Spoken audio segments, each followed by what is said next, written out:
This week on Q&A, our guest is Nicholas von Hoffman, journalist and author of Radical, a portrait of Saul Alinsky.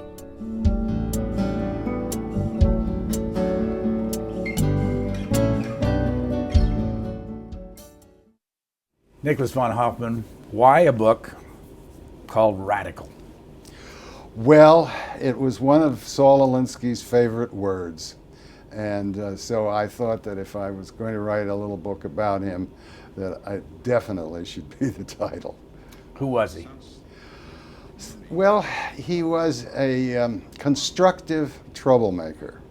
He was a man who believed passionately in local democracy, in self-determination for people, and he spent his life trying to make those slogans into real actualities of one sort or another, and in the course of which he's the person who, for practical purposes, invented what we are now calling community organization.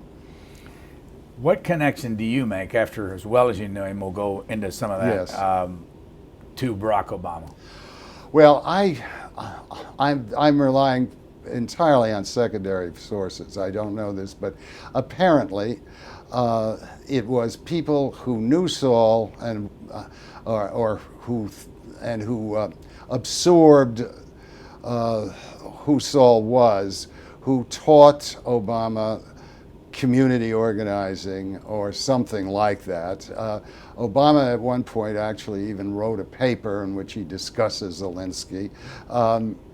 So Alinsky seems to have had an important influence on his life, because it's clear, just listening to the man, that community organizing had an enormous influence on his life. Whether or not he did it well is another story, but sometimes that doesn't really matter.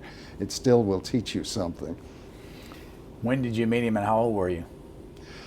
Saul, I was a brash young man of about 22 years of age, something like that, and I met him because I had tried to start, or had started, an organization in Chicago of Puerto Ricans and some other Spanish-speaking people who were being kicked around in a rundown neighborhood in Chicago. And so I started this organization, which very shortly went way over my head, and I really didn't know what I was doing. I was just feeling my way, and of course it was costing a lot of money, which I did not have.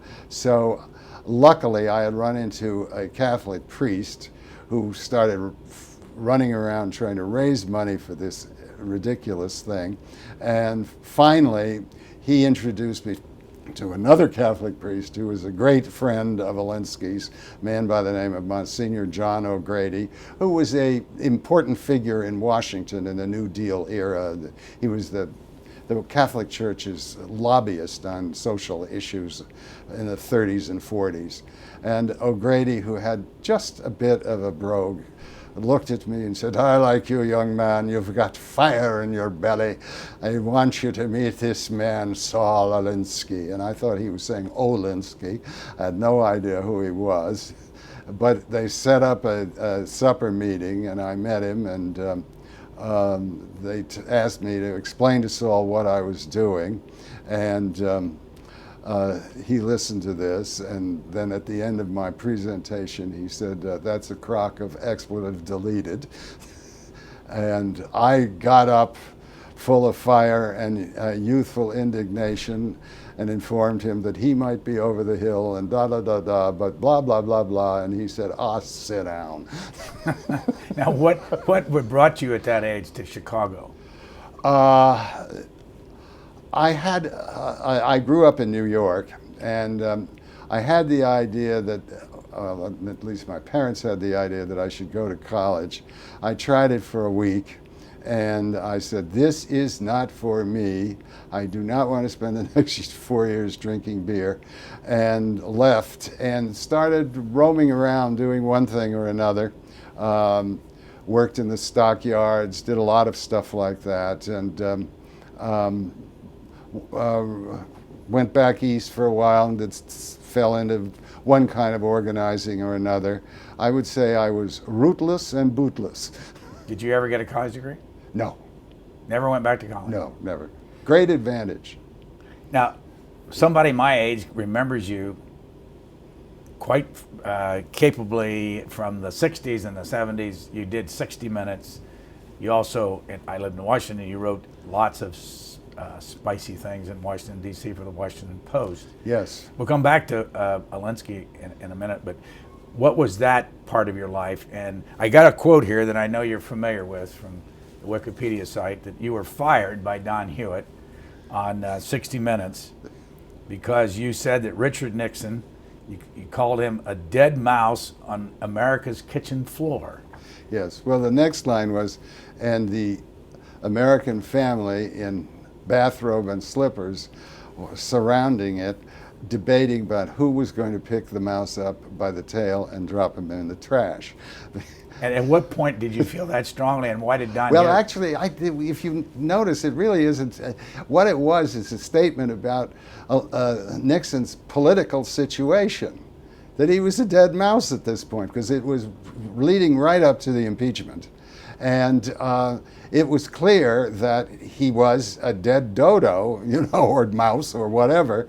And the only reason we did this on the air was because Hewitt said to me and to Kilpatrick, my partner, Jack Kilpatrick, we need another Nixon. And we both said, oh no, not another Nixon, because Nixon was already irrelevant, really. He was all dead but the burying. And that's why that line.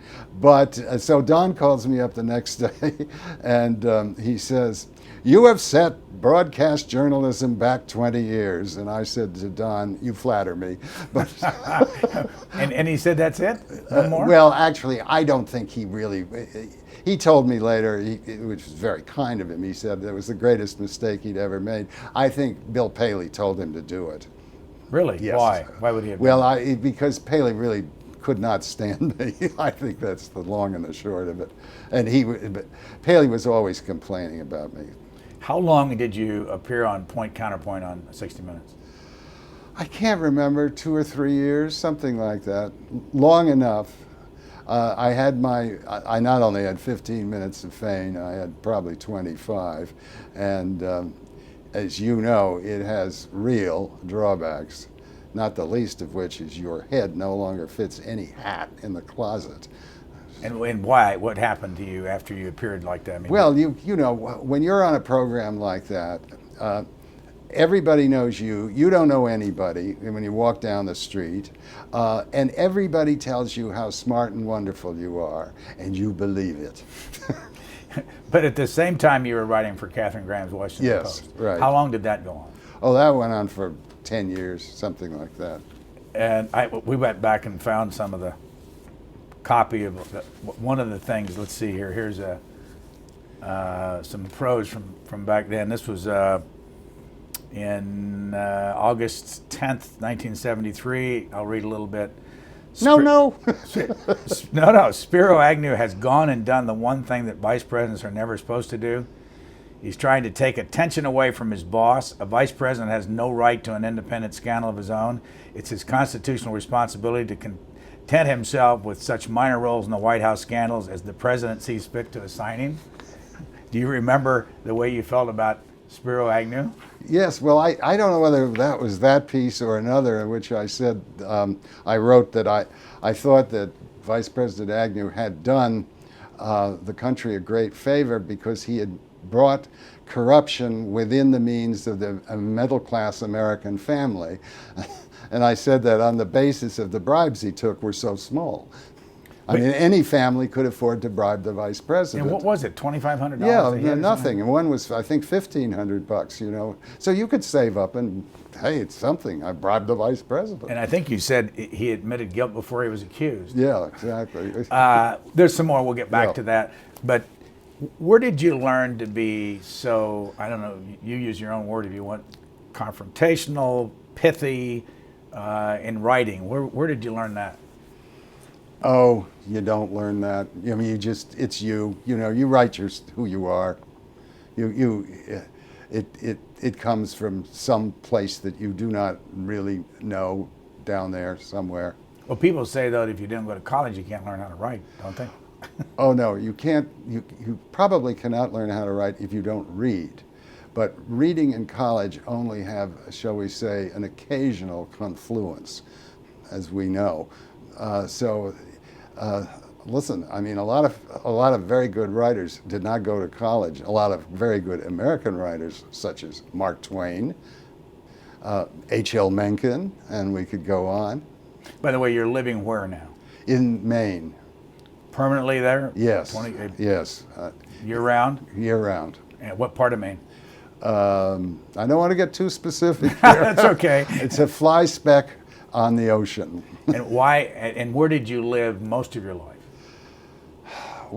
I don't know. I moved around a lot. So I grew up in New York, and I fear I still have an affection for the city which I cannot explain or apologize for, but I have it. So I suppose New York. And you've written how many books by now? A lot. I can't remember, but it's over 12. 10. Oh yeah, it's over 10. Most of which should be forgotten. Go back to your 10 years with Saul Alinsky. Yes. What impact did that have on your life? Oh, enormous. Just enormous.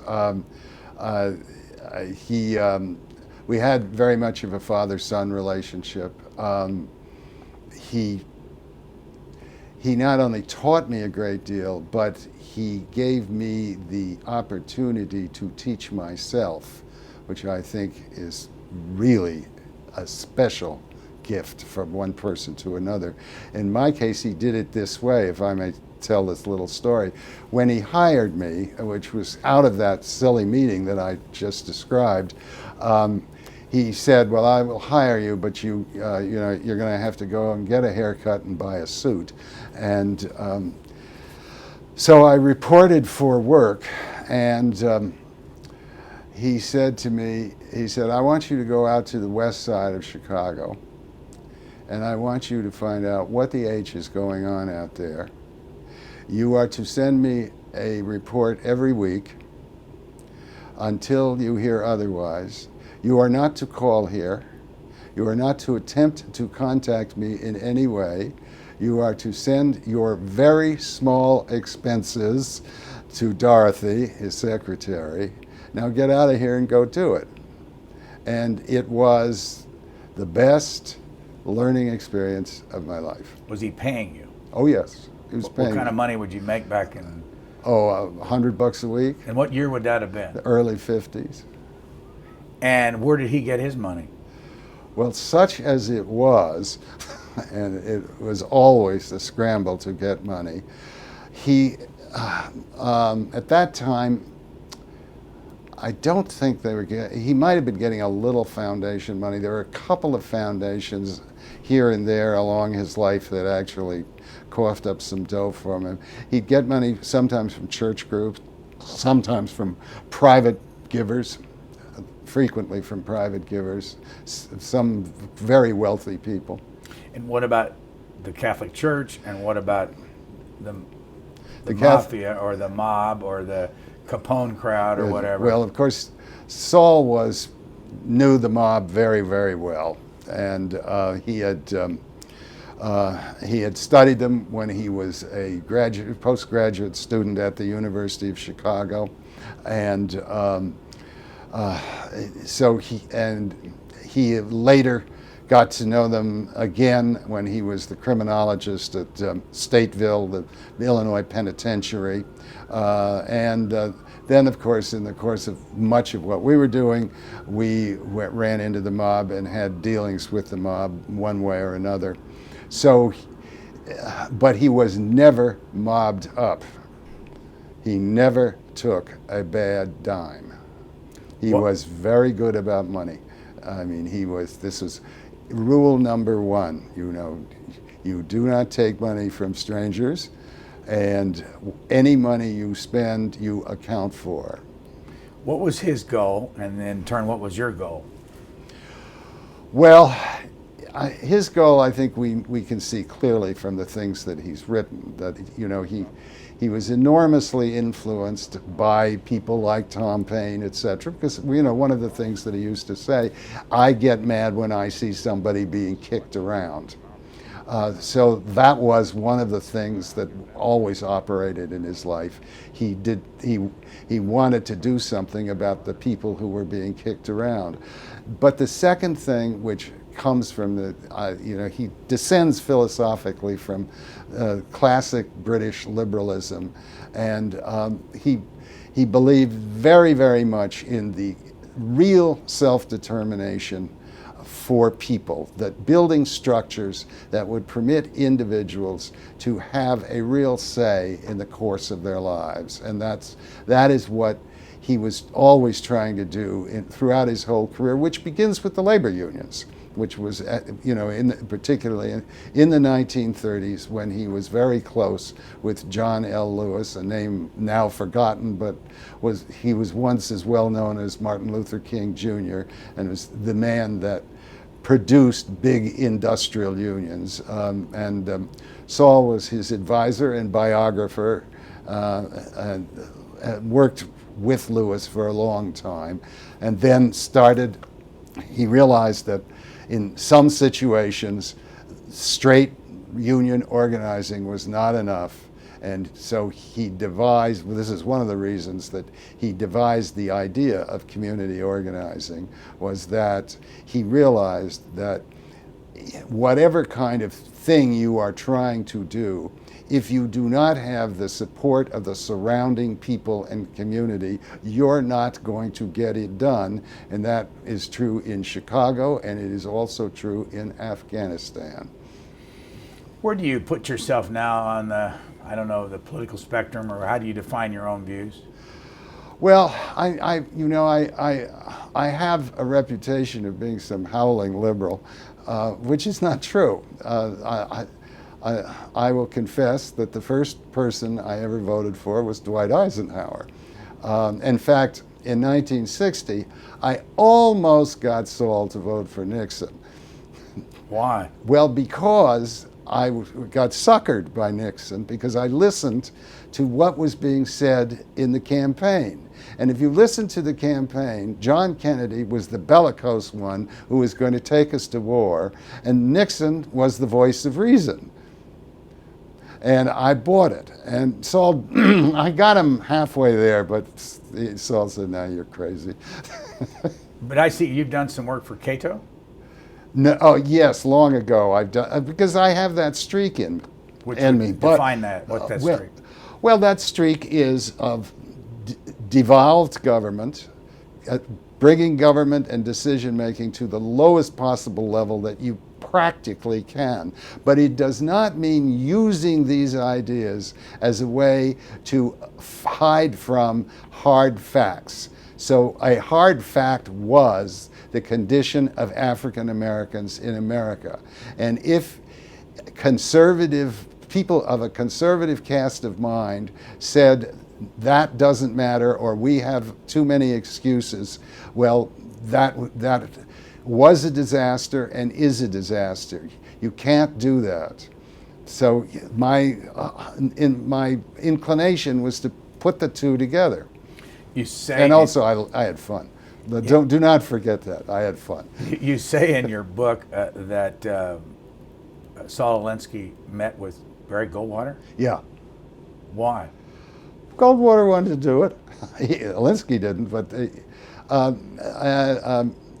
Saul would talk to anybody. I mean, you know, that doesn't mean where he'd make a deal is another matter.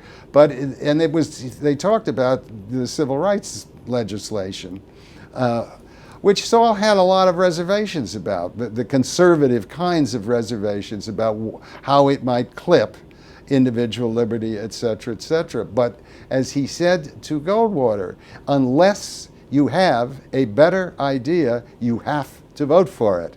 The one thing you cannot do is nothing. But he elected to do nothing. This is a book, Radicals, a pragmatic primer for realistic radicals by Saul Alinsky. Yes. It's selling like hotcakes. It seems to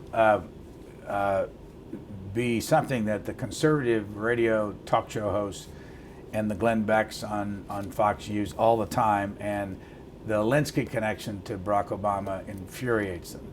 Well, I think that's true. But on the other hand, this book, I'm told, Rules for Radicals, is selling about 25,000 copies a year. And most of those copies, or many of them, are bought by people that we call Tea Party people. That a lot of people on the right read this book and they say, this gives the rules of how you get it done. So they're using it as a kind of a cookbook for organizing. It won't work, but they don't know that. Why not? Because there's more to it than that. Saul has some wonderful things in that book, and I mean, it's fun. That book, it's his best book, and it really is fun. And he has marvelous epigrams and things like that. But man does not live by epigram alone. Here's the way he finished this book, and this book would have been, I know he died in 71. Just before he died. I think Saul died in 72, and it came out in 71. Let's see, Richard Nixon would have been president then. Yeah. We were in the middle of the Vietnam War. Here's the way he ended the book. The great American dream that reached out to the stars has been lost to the stripes. We have forgotten where we came from. We don't know where we are, and we fear where we may be going. Afraid, we turned from the glorious adventure of the pursuit of happiness to a pursuit of an illusionary security in an ordered, stratified, striped society. Our way of life is symbolized to the world by the stripes of military force. At home, we have made a mockery of being our brother's keeper by being his jail keeper. When Americans can no longer see the stars, the times are tragic. We must believe that it is the darkness before the dawn of a beautiful new world. We will see it when we believe it. How does that fit with what's happened since 1971? Well, Saul had real inklings about what was about to happen to the American middle class, and those words are informed by that. And of course, he thought that the Vietnam War was having a terrible effect on American society. He did oppose the war. In fact, the night of the great, quotes, police riot in Chicago at the 1968 convention, he was down there in front of the hotel with the woman whom he subsequently married, and they were to show support for the anti-war people. But Saul was what I would call an opto-pessimist or a peso-optimist in that he never stopped dreaming and believing and hoping, but he never kidded himself about where things were. For 10 years you were around him. Yeah. Describe him. Well, he was a neat dresser, never informal. He defies all the stereotypes of what a rabble-rouser, et cetera, is supposed to be. He wasn't a terribly good public speaker. That was not really, that was not one of his strong points. I mean, obviously he could speak in public and did endlessly, but he was not a stem winder, and it was more content than style in his speaking. He was a wonderful man to work for. He was first of all, he was the kind of boss who really wanted you to tell him what you thought. You scored no points with Saul Alinsky by being a yes person, none whatsoever. He loved arguing. He always said, this isn't a democracy, or sometimes he'd say, it is a democracy, but I have the one vote. But, at the end, he made the decisions. Another thing about him was that he was loyal to the grave. And he used to say to me, if you make a mistake, I will chew your fanny off in private, but I will always back you in public, and that is always what he did. Was he married? He was married 3 times. His first wife died in a terrible drowning accident, and in some ways Saul never recovered from it. Helene was the love of his life. It was just awful. Did you know her? I did not know her, but he talked about her a lot. It affected his life in many, many ways.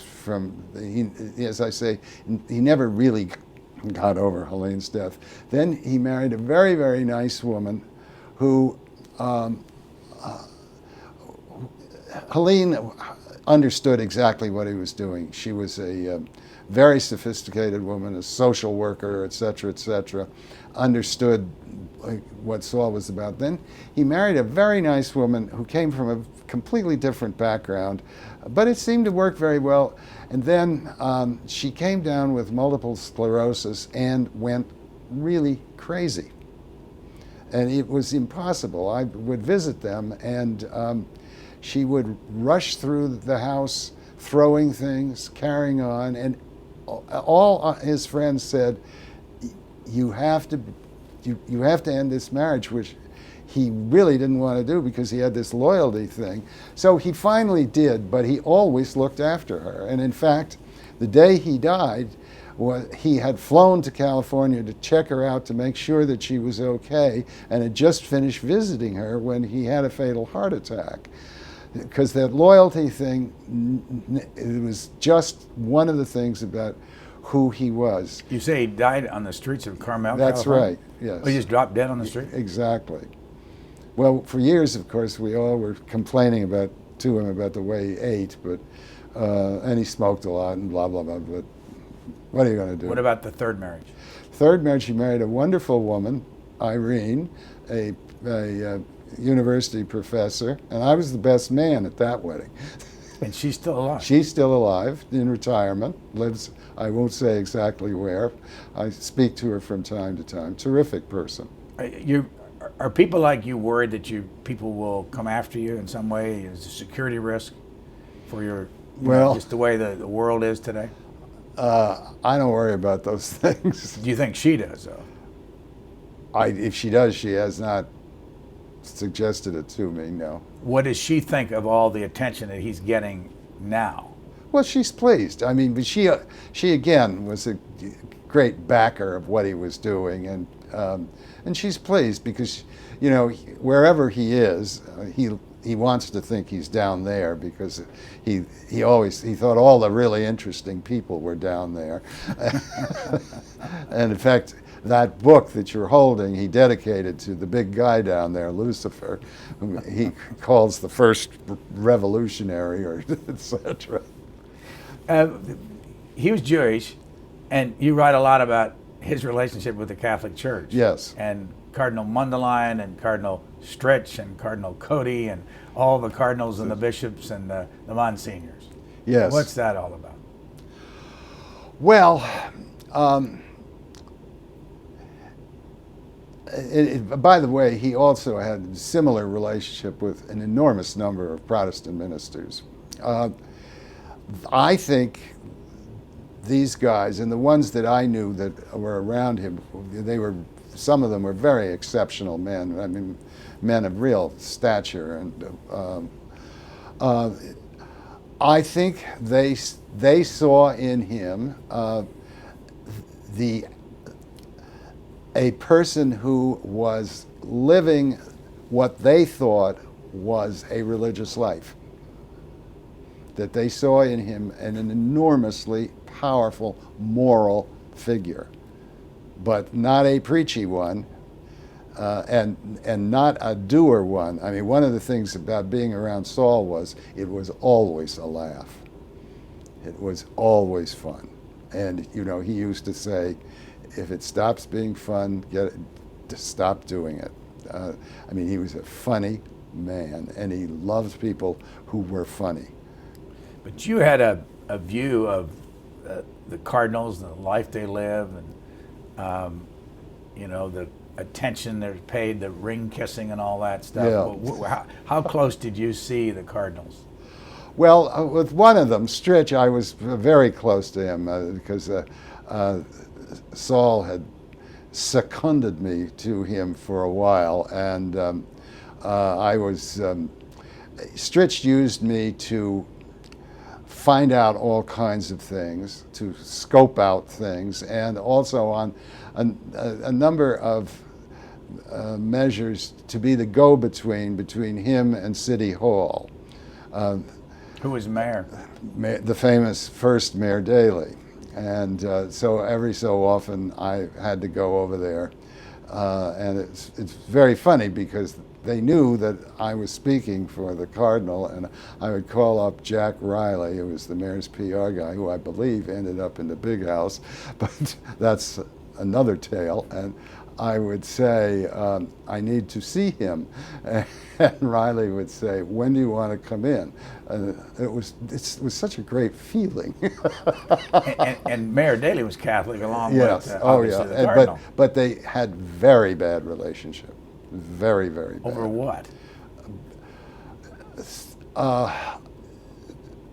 I think basically Daley was a person of the past as far as the connection between politics and the Catholic Church was concerned, that Stritch was trying to get the Catholic Church out of politics and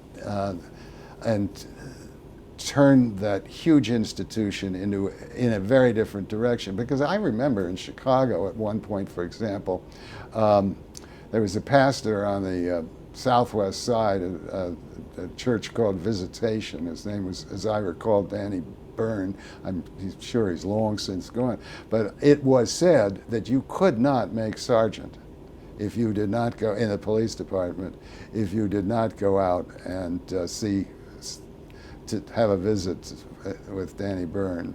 Now, I cannot vouch for that story, but it is widely said. And I remember in working with one pastor on the far southwest side of the city. I mean, these are different times. Our viewers are not going to even begin to understand what life was like then.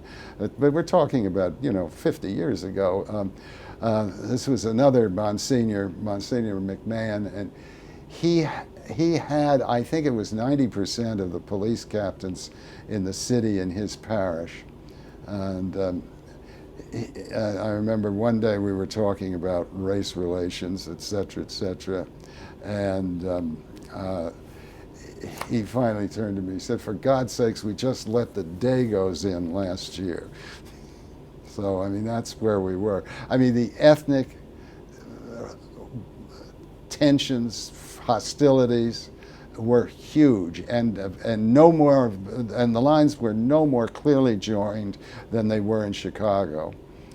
Not only between white people and African Americans, but among the various white people. I mean, the history, for example, of the battle of the Poles and other Eastern European Roman Catholics against the Irish inside both the Roman Catholic Church and inside the Democratic political party. People would not believe what went on. What would Saul Alinsky's basic tactics be in organizing? To find out what the situation is. That was the beginning. He had no set tools. He believed that you had to address yourself to the realities on the ground, and that your tactics had to adjust themselves to what was there. You couldn't do it the other way. So the first thing and the most important thing about organizing, in his opinion, and I think he was right, is you have to know what is going on, where you hope to do organizing. You cannot do it the other way. What's next? Next comes from what you learn. That will tell you what's next. How do you, though, get an organization to be effective and make change? Piece by piece. I mean, there is no formula. I mean, a lot of people today say the Alinsky Method, the Alinsky this, the Alinsky that, but that's, Alinsky's belief in what was right and what was wrong endured and was always the same. But what he would do in a given situation depended entirely on the situation. Did he get a chance to see your success?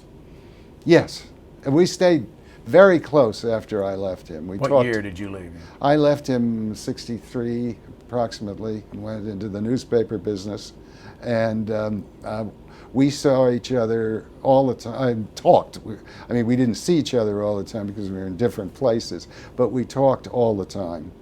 How did you get from an organizer to the newspaper business? Thereby hangs the tale.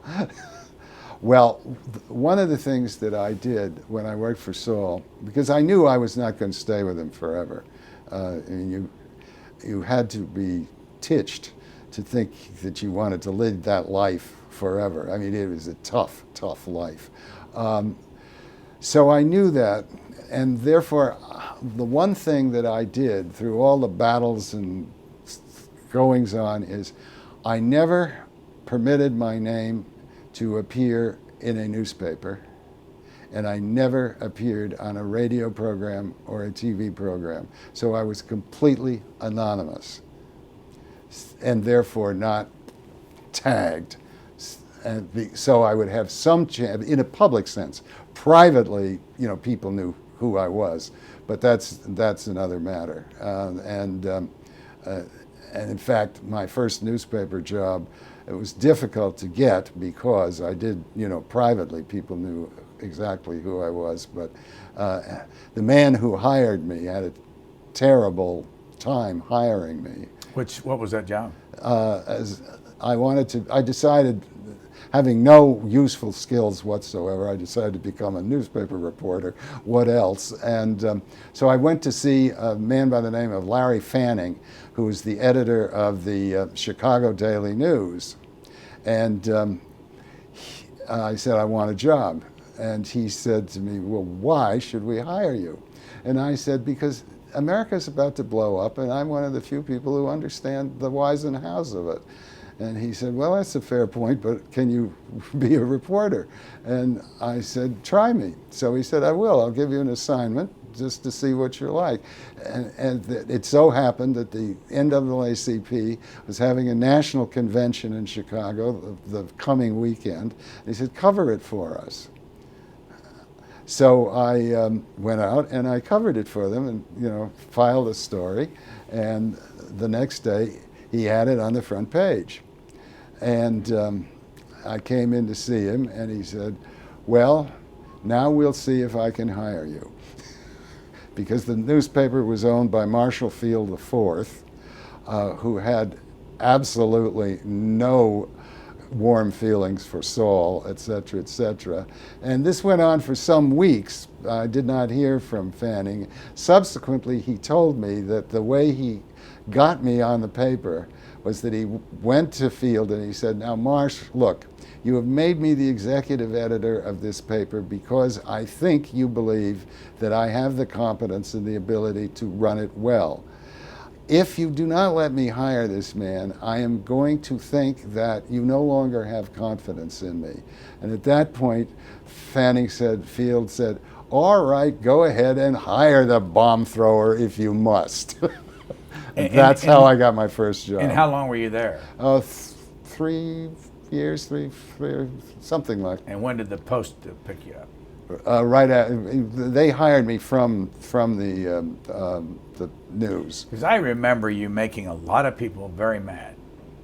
Yeah. You made a lot of people happy too. Yeah. I mean, you were, your term, a bomb thrower. But what was your approach? Well, first of all, with what you've got to you want people to read the darn thing, you know, so you've got to make it entertaining. You know, you can say the same things, as shall we say, in gray and drab words, and people will say, well, you're being very responsible, and that is an interesting point of view, et cetera, et cetera. Or you can say the same things in colorful ways, or one hopes are colorful, humorous, et cetera, et cetera. Like September the 1st, 1968, headline, on every side there was rage. You write, Chicago Dateline. It was a grand party, the likes of which the town hasn't had since Bathhouse John and Hinky Dink were the aldermen of the old First Ward, and the only way you could campaign down there was a loudspeaker strapped on top of an armored car. It was a great head-bashing frolic that Big Bill Thompson, Chicago's brawling mayor of the Harding era, would have enjoyed, the skull-splitting politics of Richard Daley's youth. So, you know, it's we hope this is language calculated to elicit your interest. Or, this is from January the 9th, 1967. Nicholas von Hoffman is on a Sunday. He actually wrote it June 25th. The first of 5 days of sights and sounds at the National Convention of Students for Democratic Society in Ann Arbor, Michigan. This campus is so ugly, an ill-planned conglomerate of buildings that look like post offices. SDS began here at the University of Michigan. That was in 1961 when the New Left was new. Clearly, I'm sure that Michigan didn't like being referred to as a very ill-planned conglomerate of ugly buildings. It's true.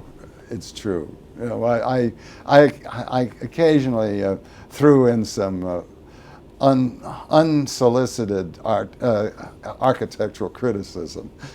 But what was the worst moment over those years where people were really coming down on you from what you wrote? You remember? Yeah, it was. I took what was considered to be a very anti-Israeli point of view, and I wrote a column in which I said, now I'm not sure, this is from memory, I may not have it exactly right, but it was something like the little Israeli state that is busily pounding Stars of David into swastikas. I think that was the trope that was used. A lot came down on me. And I decided at that point that probably too much had come down on me, and I wasn't going to get anywhere if I kept that up.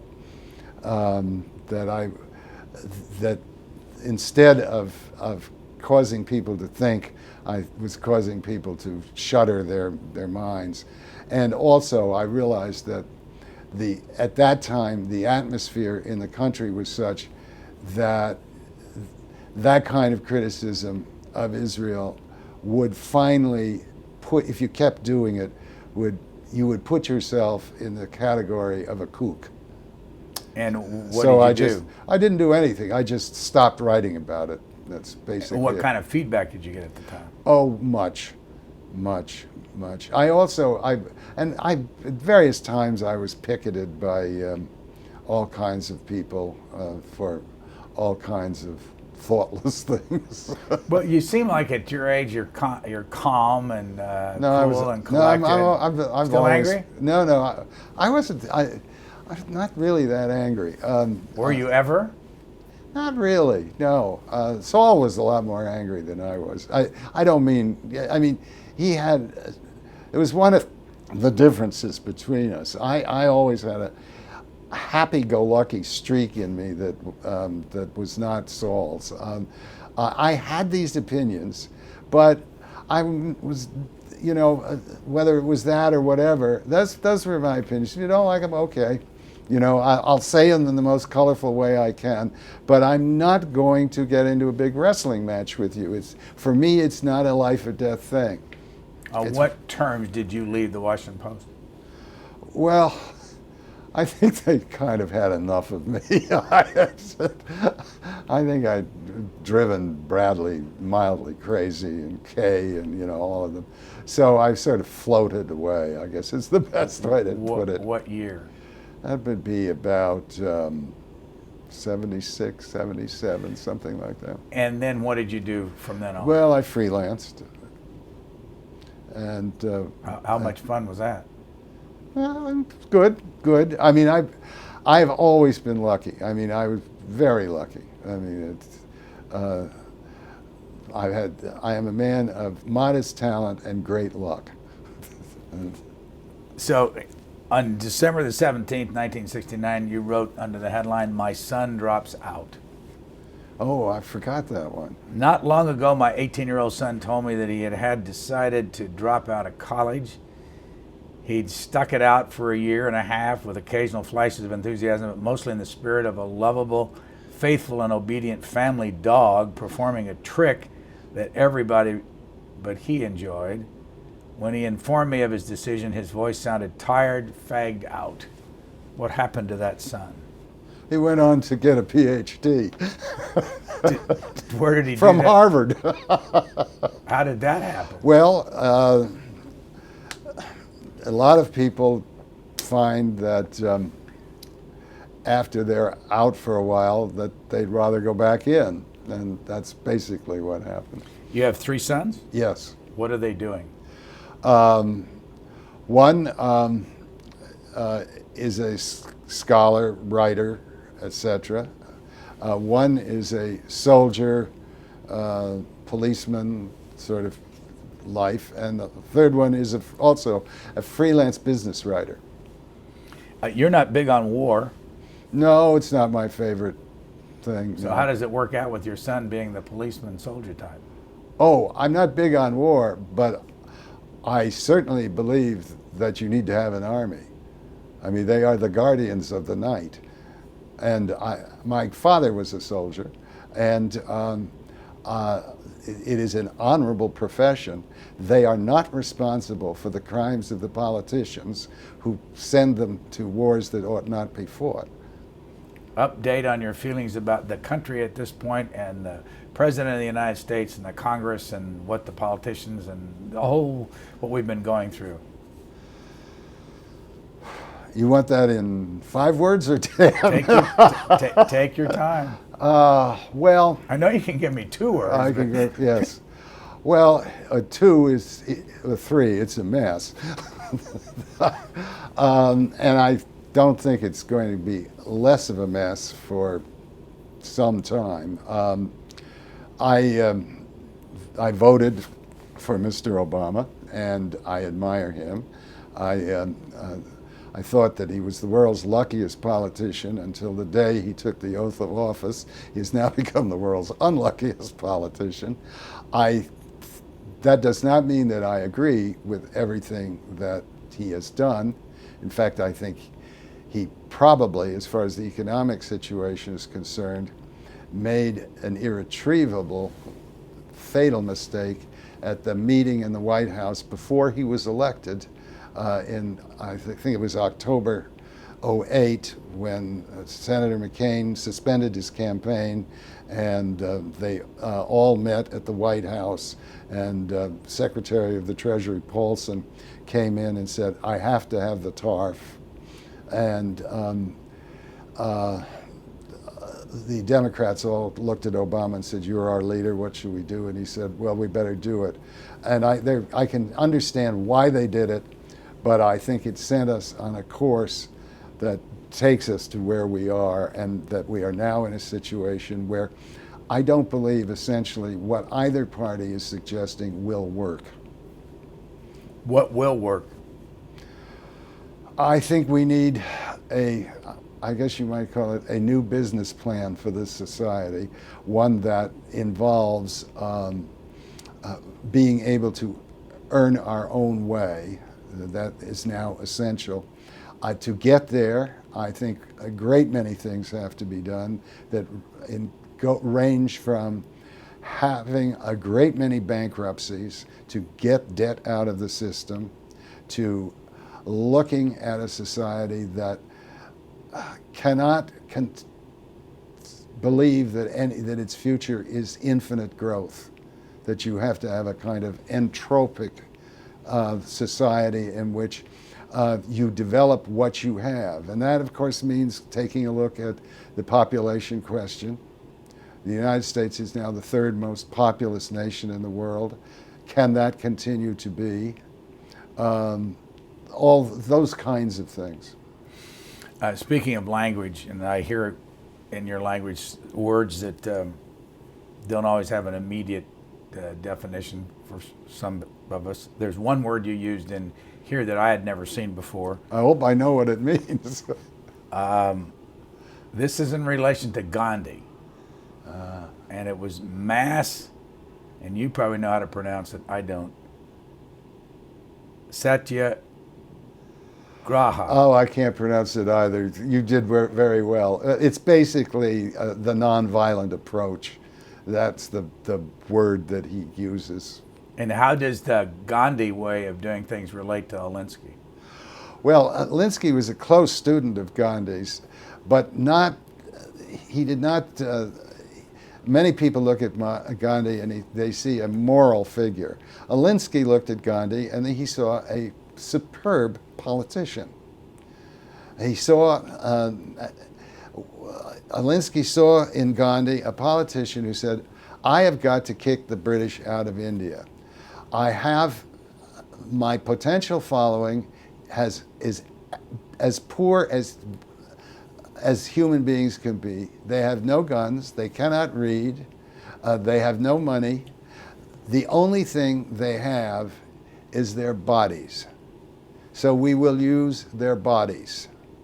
And for Saul, this is a perfect example of analyzing a situation, seeing what it is, understanding the enemy, knowing that you couldn't use this tactic against the Nazis, but understanding who the Brits were, and devising a tactic that was superbly fitted for the situation.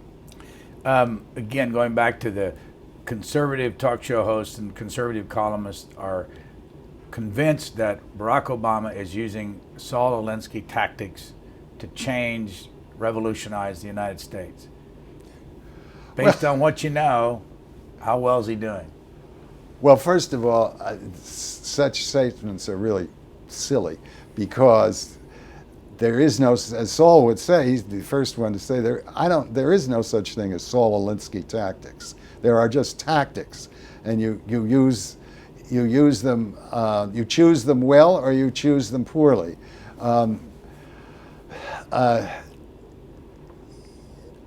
As far as Obama using, my guess is, and I want to stress this as a guess, I've never met President Obama, so my guess is that he continues to have the insights, the sympathies, etc., that he learned from community organizing and from whatever he learned from Alinsky. But as far as running his office is concerned, he does it the way every other president does it. But I think you can see, for example, in some of the things that he says about education, about the role of parents and community, etc., things like that, you see a view that I think was informed by Alinsky, or I guess, and other people too. I don't want to suggest that Saul has a monopoly on that kind of thing. I found this paragraph in your book. It's cheekiness, truculence, and imaginative tactical tropes have an Alinsky touch, but the organization's handling of money, embezzlement, and nepotism would have drawn his scorn, nor would he have been comfortable with the large amounts of government money flowing into the organization. You're talking about Acorn. Yes. Well, one of the things that Saul was inflexible on was the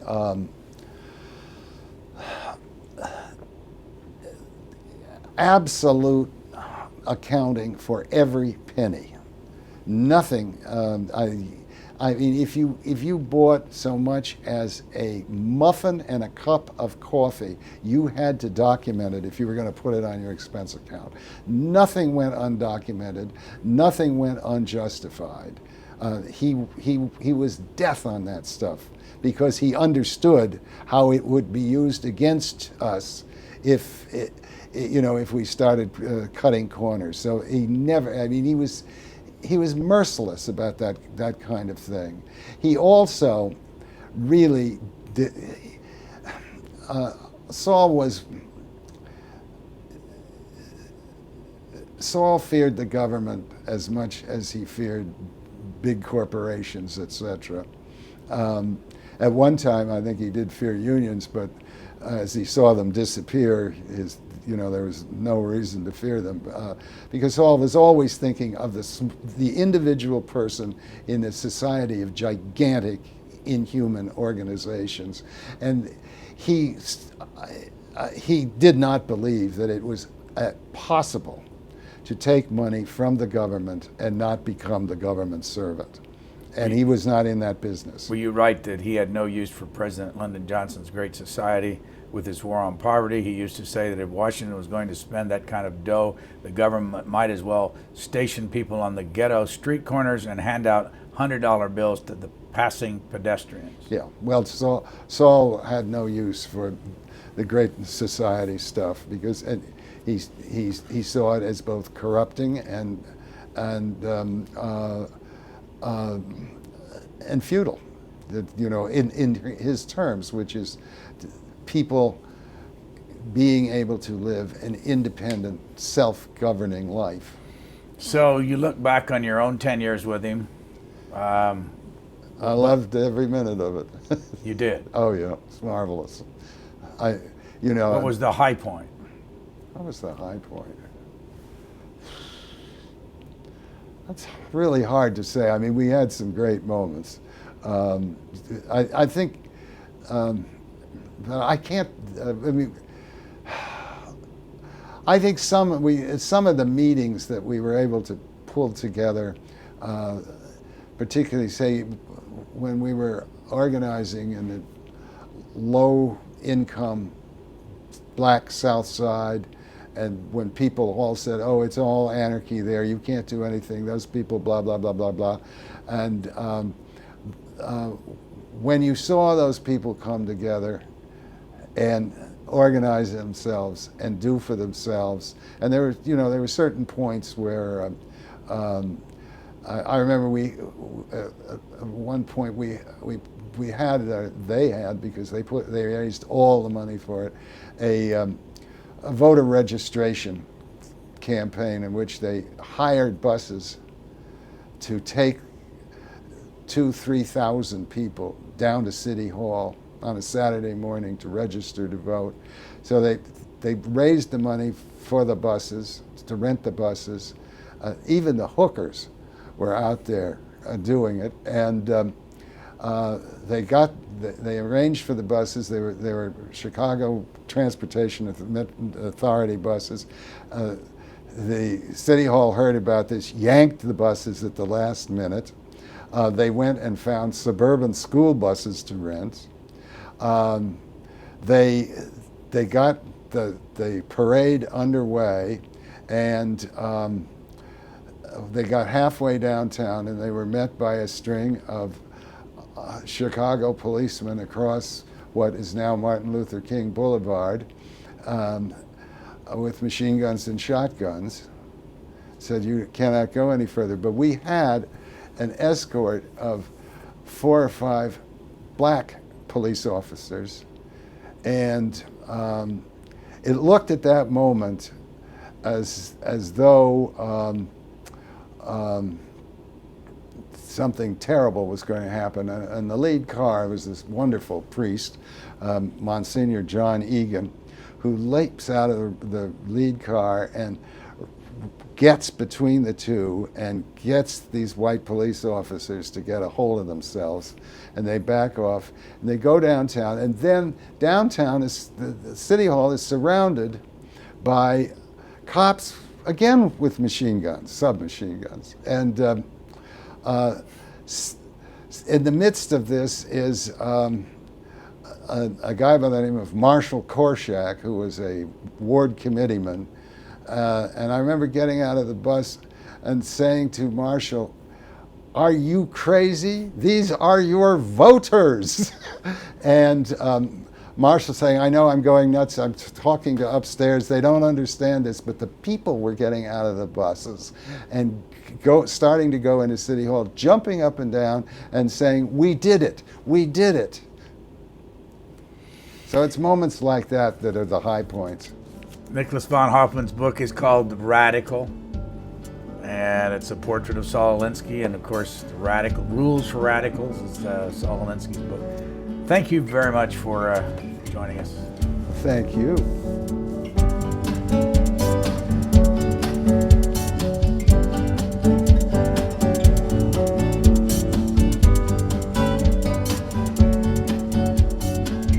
For a DVD copy of this program, call 1-877-662-7726. For free transcripts or to give us your comments about this program, visit us at qna.org.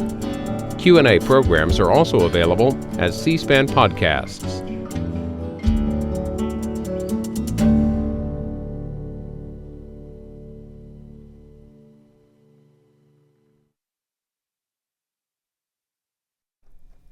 Tonight